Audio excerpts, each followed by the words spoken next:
Hey guys, Realtor Adele, your favorite realtor and investment property strategist. In this month's housing market report, we will not only be reviewing mortgage interest rates, housing inventory, and home prices, I will also be dispelling some real estate related myths that have been in circulation lately.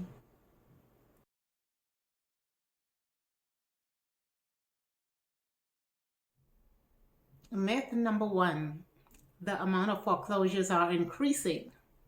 While this is true, they're comparing foreclosures today to 2 years ago.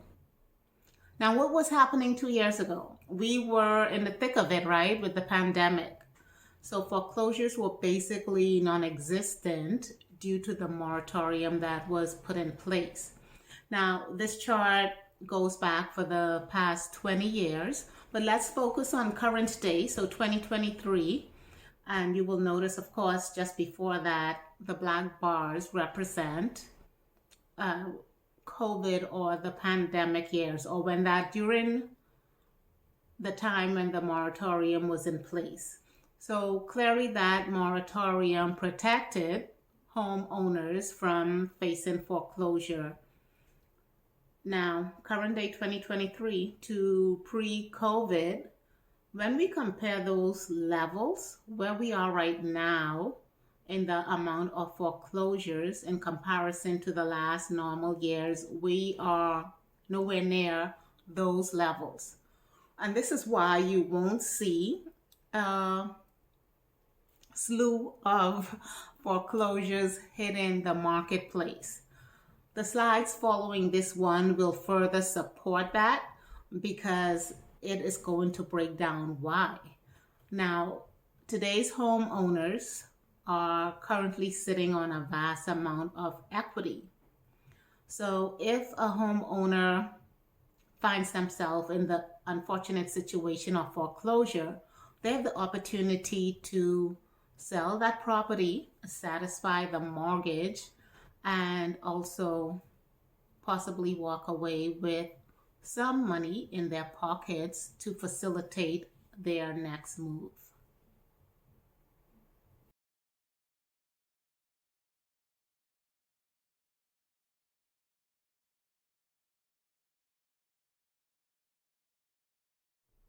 Myth number two, Airbnbs will crash the housing market due to the mass amount of them now hitting the market for sale. In parts of New York, listings for short term rentals are down due to regulations and restrictions that have been put in place for this type of property. This means that these property owners who are no longer able to utilize their property as short term rentals, they may decide to sell or they may decide to rent out that property long term. However, in this scenario, even if all, I'm calling this 18,000, so the difference between the 22,500 and the 4,600 is just under 18,000. Even if all 18,000 of those listings enter the marketplace for sale, yes, there will be an impact on inventory. However, that doesn't equate to a housing crash. Besides, the more inventory equals more options for owner occupant home buyers. So if for sale, properties for sale, if that type of inventory is relatively low, then now these short term listings, the ones who do decide to sell, I'm sure will be a welcome opportunity for those owner occupant home buyers. So, on the flip side of that, we have the state of Arizona who have listed all regulations or rules in regard to short term rentals. So, anyone who owns a property, if they wish to utilize it as a short term rental, they're welcome to. So, this have a different impact on people in the state of Arizona. So, yes, whereas with no restrictions. I'm sure that the inventory or available inventory to owner occupant buyers are impacted and more limited. Yet, those who are participating in the short term rental business, they are now more than likely having to rent their property for less money in order to remain competitive. All of this proves that each state or each neighborhood is different. All of this, what do I want to say? This shows you that real estate is local. What may be happening in one state or what may hold true for one state, city, or neighborhood doesn't necessarily hold true or have the same impact on another. And as always, that's true with any real estate transaction. Myth number three: Wall Street is bulk buying homes. Wall Street is buying up all the homes and having an impact on inventory, making it more of a challenge for there to be available housing inventory for first time home buyers.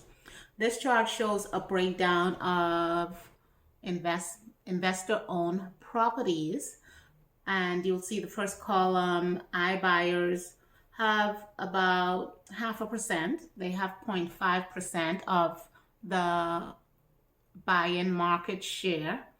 And then to the right of that, 0.3% of investors that own 1,000 or more properties. Those, I would say those ones, the 1,000 plus, so the middle column, 1,000 plus, and the 100 to, I'll call it 1,000. Those two columns, those are more than likely corporate buyers or hedge fund buyers. And you can see the amount of market share that they have, 0.3, and then the others 0.7. Then we have the fourth column of investors that own 10 to 99 properties. They have a market share of 2.7. But I want you to take a look at that last column. That last column is where the vast majority of market share is for investment property, which is just under 20%. And these are people that own between 1 to 9 properties. These are regular folks like you and I, right? Like your next door neighbor that own the market share of investment properties. And why not? There are many reasons to own real property, and this can range from wanting to supplement your income to wanting to have a hedge against inflation. Well, that's for any ownership or type of ownership that can be wanted to supplement your retirement, right? Bottom line is the vast majority of folks or market share for investment property belong to regular folks like you and I. This is the perfect way, if you will, to create wealth and to supplement income or your retirement. So yeah, I wanted to share that with you to just to shed some light on that and dispel that myth. The following slides will be our regular monthly market updates.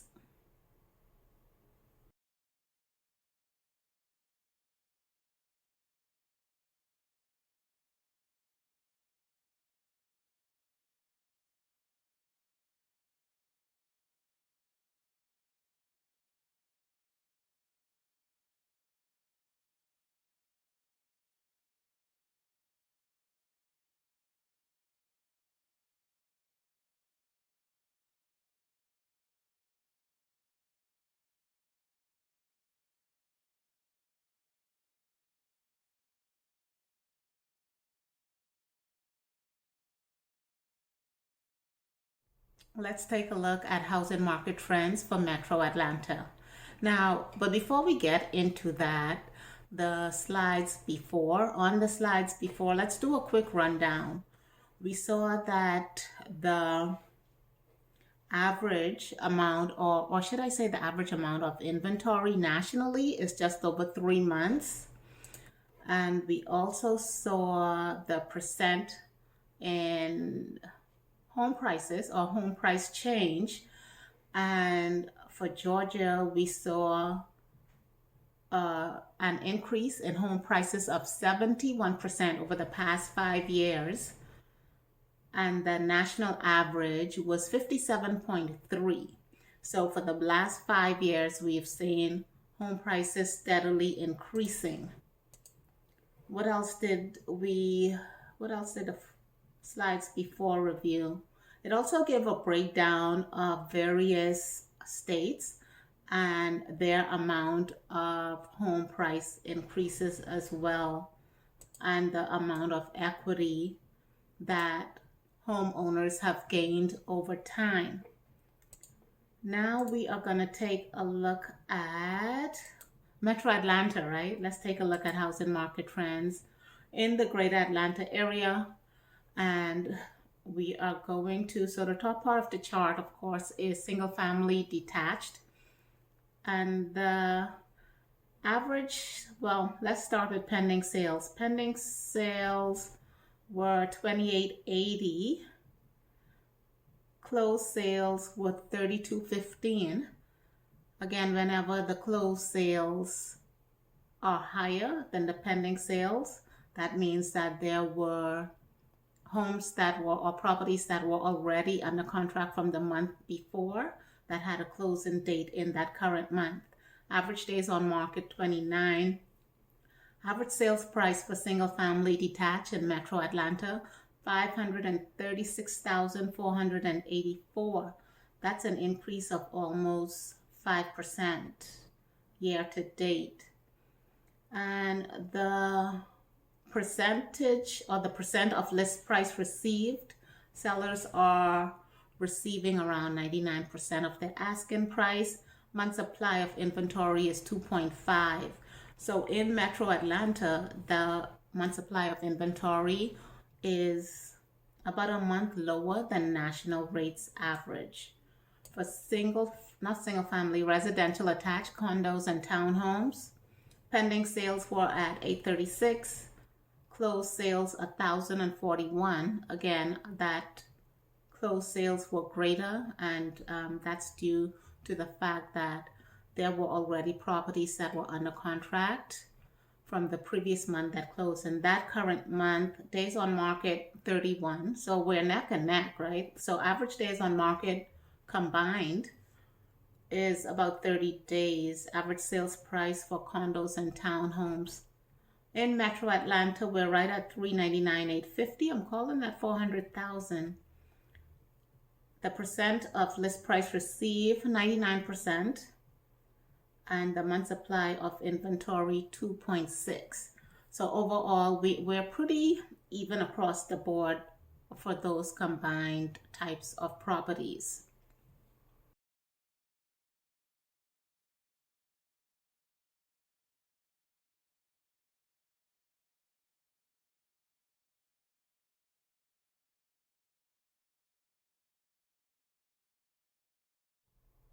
To recap, foreclosure levels are lower than where we were pre-pandemic. So there's no foreclosure crash, there's no foreclosure housing crash on the horizon. Homeowners have sufficient equity in their homes and can satisfy their mortgage, thus avoiding foreclosure if they are faced with that situation. Foreclosures and short sales made up 1% of sales in August. Short-term rental listings will not grossly negatively impact the housing market. The majority of residential investment properties are owned by mom and pop investors, people like you and I. And the average amount of housing inventory nationally is at 3.3 months. In the last 5 years, home prices have increased an average of 57.3%. Average sales price for single-family residence in Metro Atlanta area is $536,484. That's for detached homes. For attached homes, the average sales price is $399,850 with an average days on market of 30.